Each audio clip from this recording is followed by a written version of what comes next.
Next अब हम लेते हैं जिसमें बॉन्ड पेयर के साथ साथ लोन पेयर भी प्रेजेंट हो, ठीक है, जिसमें बॉन्ड पेयर के साथ साथ हमारे पास क्या प्रेजेंट हो, लोन पेयर ऑफ इलेक्ट्रॉन। तो शेप और स्ट्रक्चर में, ज्योमेट्री में क्या चेंजेस आते हैं ये हमें देखना है, ठीक है। तो सबसे पहला जो टाइप बनता है वो बनता है AB2L टाइप। कौन सा बनता है? AB2L टाइप, ठीक है। तो AB2L टाइप की एक चीज हमेशा ध्यान रखना, जो ज्योमेट्री होती है ना वो हमेशा वही स्टैंडर्ड रहेगी। जैसे 1, ये 2 + 1 कितने हो गए? 3, है ना। सेंट्रल एटम के अराउंड कितने हैं? यहाँ पे 2 बॉन्ड पेयर और एक लोन पेयर है। तो इसकी जो ज्योमेट्री होगी वो ही होगी आपकी क्या? Triangular planar. कौन सी होगी? ट्राइएंगुलर प्लैनर, ठीक है। लेकिन जो शेप होगी वो क्या हो जाएगी? चेंज हो जाएगी। पहले शेप भी यही थी और ज्योमेट्री भी यही थी, है ना। अब क्या होगा? देखो यहाँ पे ये हमारी ट्रायंगुलर प्लैनर है। हमें ना एक चीज हमेशा ध्यान रखना, जो हमारा ये 3 बन रहा है ना, हमें हमेशा सबसे पहले जो हमने स्टैंडर्ड याद कर रखे हैं, खाली बॉन्ड पेयर वाले जो स्टैंडर्ड याद कर रखे हैं, पहले हम उसको ड्रॉ करेंगे। ये हमने ड्रॉ कर लिया, यही था। अब देखो इसमें 2 क्या है? Bond pair. तो कोई भी 2 पोजीशन किसको दे दो? बॉन्ड पेयर को। जो लास्ट बचेगी वो पोजीशन किसकी हो जाएगी? लोन पेयर ऑफ इलेक्ट्रॉन की, राइट। अब एक चीज और ध्यान रखनी, वो क्या? हमने पढ़ा था बॉन्ड पेयर से ज्यादा रिपल्शन किसका होता है? किसका होता है? बॉन्ड पेयर और लोन पेयर का होता है, राइट। तो जब हम खाली हम AB3 की बात कर रहे थे, तो AB3 के अंदर तीनों ही क्या थे? बॉन्ड पेयर थे। अब यहाँ पे बॉन्ड पेयर भी है और लोन पेयर भी है, तो यहाँ पे कौन सा रिपल्शन काम करेगा? Bond pair lone pair repulsion काम करेगा। कौन सा रिपल्शन काम करेगा? Bond pair lone pair. तो अब देखो यहाँ से रिपेल कर रहा है, यहाँ से लोन पेयर रिपेल कर रहा है, तो ये एंगल क्या हो जाएगा? ये एंगल आपका हो जाएगा लेस देन 120।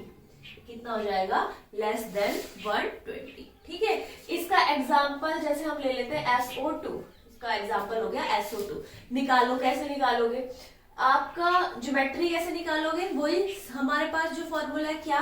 बॉन्ड पे वैलेंस इलेक्ट्रॉन कितने? 6। मोनोवेलेंट इलेक्ट्रॉन कितने हैं? 0 / 2 क्या आ गया? 3। तो 3 आते ही साथ दिमाग में क्या क्लिक होना था? हमारे ट्राइएंगुलर प्लैनर क्लिक होना था, राइट। तो ट्राइएंगुलर प्लैनर बनाओ। सल्फर हो गया, इस तरीके से ट्राइएंगुलर प्लैनर की हमारी शेप हो गई, राइट, ज्योमेट्री हो गई, राइट। लेकिन ऑक्सीजन कितने दिख रहे हैं? 2 ऑक्सीजन दिख रहे हैं ना, यानी कि कोई भी 2 पोजीशन कौन ऑक्यूपाई करेगा? ऑक्सीजन। और जो बाकी का ये तीसरा बच गया, दैट मींस यहाँ पे 8 क्या प्रेजेंट है? Loan pair of electron, right. तो ये इसकी क्या हो गई? ज्योमेट्री तो क्या है? Triangular planar. लेकिन अब ये क्या हो गया? हल्का सा बेंड, है ना। हल्का सा क्या हो गया? बेंड हो गया, मतलब थोड़ा सा अंदर की तरफ झुक गया है। तो इस शेप को हम क्या बोलते हैं? Bend shape. क्या बोलते हैं? बेंड शेप, या क्या बोलते हैं? V shape. क्या बोलते हैं? बेंड शेप या वी शेप, क्योंकि ये क्या ले लेता है? वी की शेप ले लेता है, राइट। तो ये है हमारा पहला टाइप। नेक्स्ट टाइप देखिए, नेक्स्ट टाइप होता है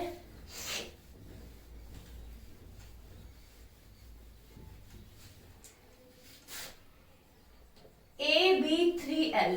AB3L मतलब यानी कि जो सेंट्रल एटम है उसके अराउंड 3 तो क्या है? बॉन्ड पेयर और 1 क्या है? Lone pair. तो टोटल सराउंडिंग कितने के साथ है? 4 के साथ है। कितने के साथ है? 4 के साथ। और 4 के लिए हमने क्या बताया था? टेट्राहेड्रल। क्या बताया था? टेट्राहेड्रल, ठीक है। तो टेट्राहेड्रल बताओ कैसे बना था? बीच में हमारा सेंट्रल एटम था, हमें सबसे पहले ज्योमेट्री ड्रॉ करनी है। हमारी ज्योमेट्री थी तो 3 पोजीशन अब कौन कैरी कर लेगा? Surrounding atom, that is bonding atom. और जो 1 बच गया वो हमारा क्या हो जाएगा? Loan pair of electron.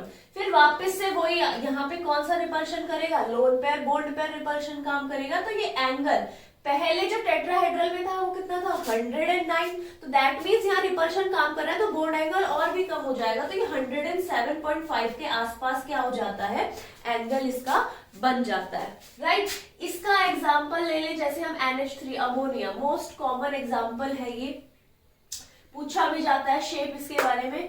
तो NH3 की जो शेप है कैसे बनाओगे? सबसे पहले हमें फॉर्मूला लगाना है, ज्योमेट्री निकालनी है। तो कैसे निकालोगे? 5 इसके क्या हो गए? Valence electron. मोनोवैलेंट कितने? 3 / 2 कितना आ गया? 4, है ना। 4 है, लेकिन इस चीज से कंफ्यूज नहीं होना कि बॉन्डिंग एटम तो 3 ही, यहाँ 4 कैसे आ गया। तो अपने दिमाग में ये चीज बिठा लो कि 4 आ गया, दैट मीन्स 3 तो डायरेक्टली क्या है, बॉन्डेड है। तो बचा जो एक, वो क्या है हमारे पास, lone pair of electron, right. तो कैसे बनाओगे, घबराने की बिल्कुल जरूरत नहीं होती, बच्चे यहाँ इतने कंफ्यूज हो जाते हैं। बहुत ही इजी कॉन्सेप्ट है, हमें ये वाला लेकर चलना है। क्या है, 4 की जो शेप बताई थी वो क्या बताई गई थी, इस तरीके की आपको शेप बताई गई थी, बना दो। बीच में क्या है, सेंट्रल एटम, यहाँ सेंट्रल एटम कौन है, नाइट्रोजन। 3 क्या है, बॉन्ड पेयर, तो 3 क्या बना दिए, बॉन्ड पेयर। जो एक बच गया वो हमारा क्या हो गया, loan pair of electron, right. Angle understood होना चाहिए कि यहाँ पे रिपल्शन ज्यादा है पहले वाले से, तो बॉन्ड एंगल क्या हो जाएगा, कम। भाई यहाँ से भी एक धक्का दे रहा है, यहाँ से भी धक्का दे रहा है, तो ये एंगल क्या हो जाएगा, कम हो जाएगा ना। तो ये 107.5 के आसपास क्या हो जाता है, आपका एंगल हो जाता है। ऑलराइट, तो एक एग्जांपल हो गया ये हमारे पास। लाइक इसी के ही अंदर आपका किसका बनता है, XeO3 का, बहुत इंपॉर्टेंट स्ट्रक्चर है ये भी। XeO3 का कैसे बनेगा, सेम, पहले हमें क्या निकालनी है, ज्योमेट्री। ज्योमेट्री कैसे निकलेगी, valence electron plus monovalent electron divide by 2। ये कितना आ गया हमारा, 4 से दिमाग में क्या क्लिक होनी चाहिए, टेट्राहेड्रल शेप, बना दी टेट्राहेड्रल शेप। बीच में कौन आएगा, सेंट्रल एटम, बना दिया सेंट्रल एटम। कितने ऑक्सीजन है, 3 है ना, तो चारों पे अपने मर्जी से नहीं बनाना है हमें, 3 ऑक्सीजन है, तो 3 पोजीशन किसको दे दो, ऑक्सीजन को। जो बच गया वो हमारे पास क्या है, loan pair of electron. Since oxygen कभी सिंगली बॉन्डेड नहीं होता, तो क्या बना दो, डबल बॉन्ड बना दो, राइट, ठीक है। अब ज्योमेट्री का टेट्राहेड्रल, ये शेप क्या कहलाती है, इस शेप को हम बोलते हैं पिरामिडल शेप। क्या बोलते हैं, पिरामिडल शेप, क्योंकि ये किसकी तरह दिखता है, पिरामिड की तरह दिखता है ना। ट्राइपॉड है, जैसे ट्राइपॉड के ऊपर कुछ भी नहीं है, खाली ट्राइपॉड स्टैंड है, तो किसकी तरह दिखता है, पिरामिड की तरह दिखता है ना। तो इस शेप को हम क्या बोलते हैं, pyramidal shape, right. Next type देखिए,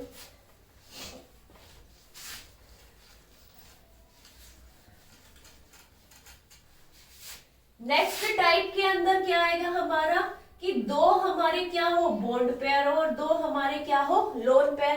टोटल कितने हैं भाई, 4। तो ज्योमेट्री तो अब भी क्या रहेगी, टेट्राहेड्रल। तो सबसे पहले टेट्राहेड्रल ज्योमेट्री बनाओ, ये बन गई टेट्राहेड्रल।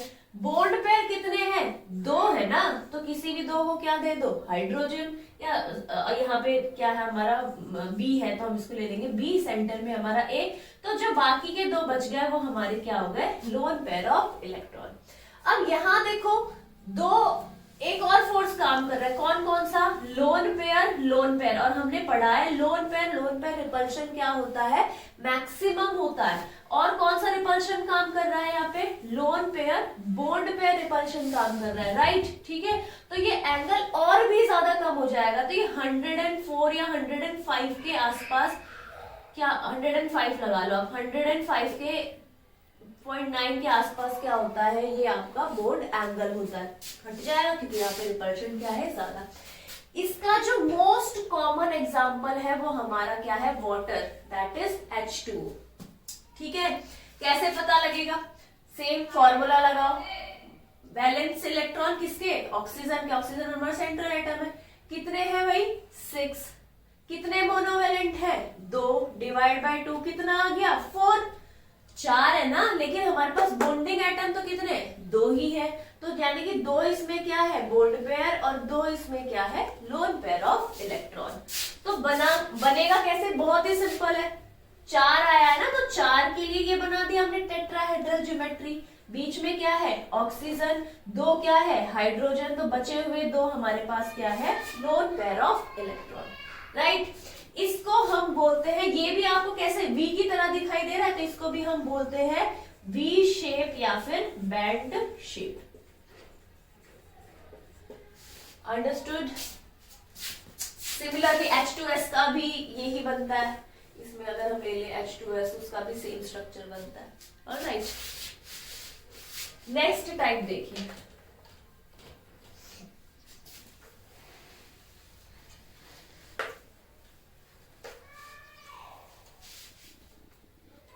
नेक्स्ट टाइप किसमें बनेगा, जब हमने AB5 सिस्टम पढ़ा था, है ना, AB5 सिस्टम की जो हमने ज्योमेट्री पढ़ी थी, है ना, स्टैंडर्ड ज्योमेट्री, वो ज्योमेट्री क्या थी हमारी, ट्राइएंगुलर बाय पिरामिडल। क्या थी हमारी, ट्राइएंगुलर बाय पिरामिडल। इस तरीके की शेप थी, ट्राइएंगल बाय पिरामिड, राइट। ए, यहाँ पे बी, यहाँ पे बी, यहाँ पे बी, यहाँ पे बी और यहाँ पे बी, राइट। अब क्या सिचुएशन हो कि हमारे पास 4 तो बॉन्ड पेयर हो और एक क्या हो, लोन पेयर। 4 हमारे पास क्या हो, बॉन्ड पेयर, और एक हमारे पास क्या हो, लोन पेयर ऑफ इलेक्ट्रॉन। ठीक है, तो क्या होगा भाई, यहाँ पे हमारे पास ये शेप है ट्रायंगुलर बाय पिरामिड की, तो एक पोजीशन पे क्या आ जाएगा, लोन पेयर, और बाकी पोजीशन के ऊपर क्या रहेंगे हमारे, बॉन्ड पेयर ऑफ इलेक्ट्रॉन। ये जो शेप होती है, इस शेप को हम बोलते हैं सी सॉ शेप। क्या बोलते हैं, सी सॉ शेप, है ना। सी सॉ पता है ना, झूला होता है, उस तरीके का है ये सी सॉ शेप। इसको क्या बोलते हैं हम, सी सॉ शेप। ठीक है, इसका एग्जाम्पल SF6, सॉरी SF4, 6 नहीं SF4, SF4 है इसका एग्जाम्पल। करके देख लीजिए, सल्फर के वैलेंस इलेक्ट्रॉन कितने, 6, मोनोवैलेंट कितने हैं, 4, डिवाइड बाय 2 कितना हो गया हमारा, 5 है ना। 5 से दिमाग में क्या क्लिक होना चाहिए, ट्राइएंगुलर बाय पिरामिड। लेकिन 4 बॉन्ड पेयर तो कितने हैं यहाँ पे, 4 ही है। बॉन्ड पेयर कितने हैं, 4। दैट मीन्स 4 तो यहाँ पे क्या हो जाएंगे, बॉन्ड पेयर, और एक यहाँ पे क्या हो जाएगा, लोन पेयर ऑफ इलेक्ट्रॉन। और शेप हमारी कैसी हो गई, सी सॉ शेप। ठीक है, नेक्स्ट टाइप देखिए इसी में। अब क्या हो हमारे पास, अगर दो, अच्छा इस शेप का नाम क्या है, सी सॉ शेप, सी सॉ शेप। दूसरा टाइप क्या है, जब हमारे पास 3 क्या हो, बॉन्ड पेयर, और 2 क्या हो, लोन पेयर ऑफ इलेक्ट्रॉन। 3 क्या हो, बॉन्ड पेयर, और 2 क्या हो, लोन पेयर। तो ये जो शेप बनेगी वो कैसे बनेगी, इस तरीके की टी शेप। पहले हमने जब एक लोन पेयर था तो एक साइड पे क्या लगाया था, लोन पेयर। जब 2 लोन पेयर आ गया तो हमने क्या लगा दिया, 2 जगह पे लोन पेयर, और यहाँ पे हमारा क्या हो गया, बी बी बी, और बीच में हमारा सेंट्रल एटम, है ना। ऐसे ध्यान रखो, पहले हम एक्सियल पोजीशन नहीं देंगे, हम क्या करेंगे, इक्वेटोरियल पोजीशन को देने की कोशिश करेंगे। सी सॉ में भी हमने क्या किया था, पहले एक इक्वेटोरियल पोजीशन ऑक्यूपाई करवाई थी। अब हमने दोनों ही इक्वेटोरियल पोजीशन को क्या करवाया है, ऑक्यूपाई करवाया है, राइट। समझ में आ गई बात। तो ये जो शेप है ये तुम्हें किसकी तरह दिखाई दे रहा है, टी की तरह दिखाई दे रहा है। तो इस शेप को जो बोलते हैं वो क्या बोलते हैं, टी शेप बोलते हैं। क्या बोलते हैं इसको, टी शेप बोलते हैं। ज्योमेट्री क्या होगी, ट्रायंगुलर बाय पिरामिडल। ज्योमेट्री हमेशा स्टैंडर्ड वाली रहेगी, ठीक है। लेकिन जो शेप होगी वो टी शेप कैसी होगी, यहाँ पे टी शेप, ठीक है। इसका जो कॉमन एग्जाम्पल हो गया वो कौन सा हो जाएगा,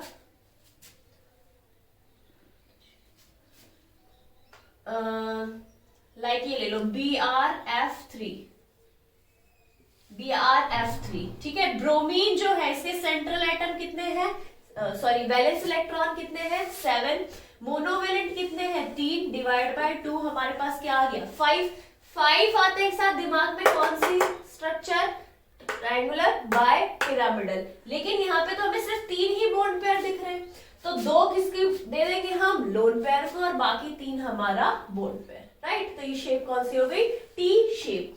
इसी में ही एक चीज और बनती है, एक टाइप और बनता है, वो डिस्कस कर लेते हैं। वो आई थिंक तुम खुद ही अब समझदार हो गए हो, खुद ही बता सकते हो कि वो शेप कौन सी बनेगी। अच्छा, इसका नाम क्या था, टी शेप। इसका नाम क्या था, टी शेप। अब क्या हो कि 2 बॉन्ड पेयर हो और 3 क्या हो, लोन पेयर, तो क्या होगा, हमने क्या किया है, अपनी थोड़ी कॉमन सेंस यूज करो। हमने कहा कि हम लोन पेयर कहां पर रखेंगे, इक्वेटोरियल पर रखेंगे। तो जब एक लोन पेयर था तो इक्वेटोरियल की एक पोजीशन ऑक्यूपाई थी, 2 हुआ तो इक्वेटोरियल की 2 पोजीशन ऑक्यूपाई थी, 3 में इक्वेटोरियल की तीनों पोजीशन क्या हो जाएंगे, ऑक्यूपाई हो जाएंगी। तो शेप बताओ कैसी बनेगी, कैसी बनेगी, बीच में हमारा क्या आ गया, सेंट्रल एटम, यहाँ पे लोन पेयर, यहाँ पे लोन पेयर, यहाँ पे लोन पेयर, यहाँ बी और यहाँ पे बी। तो ये जो शेप होती है ये कैसी शेप हो गई? लीनियर शेप हो गई। कैसी शेप हो गई ये? Linear shape. तो जब आपका AB2B3 टाइप सिस्टम बनता है तो शेप कैसी होती है? लीनियर। कैसी शेप होती है? लीनियर। इसका जो एग्जाम्पल हो गया, इसका कॉमन एग्जाम्पल आता है आपके पास I3 नेगेटिव। बहुत इंपॉर्टेंट स्ट्रक्चर है ये I3 नेगेटिव। तो ये आपको खुद ट्राई करके देखना है, नहीं आता है तो आप पूछ सकते हैं, तो इसके लिए एक अलग वीडियो बन जाएगी। ठीक है, तो आप कमेंट सेक्शन में बताना ये आपको आपसे हुआ या नहीं हुआ।